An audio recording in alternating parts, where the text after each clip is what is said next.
Just weeks after narrowly averting the recessionary impact of the fiscal cliff, the stage is set for another budget battle. The U.S. government has already reached the congressionally imposed borrowing limit of $16.4 trillion and could run out of money by mid-February. New York trader Benedict Willis says the coming debate over raising the debt ceiling could be even more acrimonious. Now we'll go from the talk of fiscal cliff, I'm sure we'll start talking about St. Valentine's Day massacre, because that's really the deadline we'll be looking at as far as the deficit reduction and the debt ceiling talks are concerned. I think the real issue here is, we all know, is spending. Republican House Speaker John Boehner is demanding major spending cuts in exchange for any agreement to raise the debt limit. But President Barack Obama calls that irresponsible. If congressional Republicans refuse to pay America's bills on time, Social Security checks and veterans benefits will be delayed.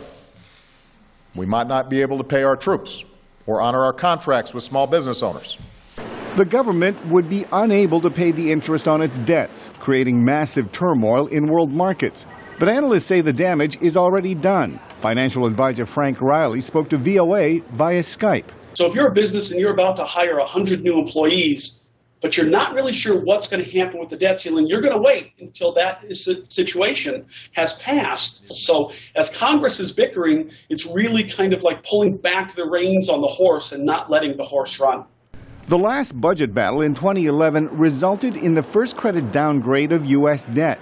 Although investors continued to buy U.S. bonds, Mark Goldwine at the Committee for a Responsible Federal Budget says another downgrade could damage U.S. credibility. A downgrade from AAA to AA by itself doesn't usually have that much of an effect. It's basically saying instead of your bond being really good, it's very good. That's basically how they qualify it. The danger is, what about the next downgrade and the next one?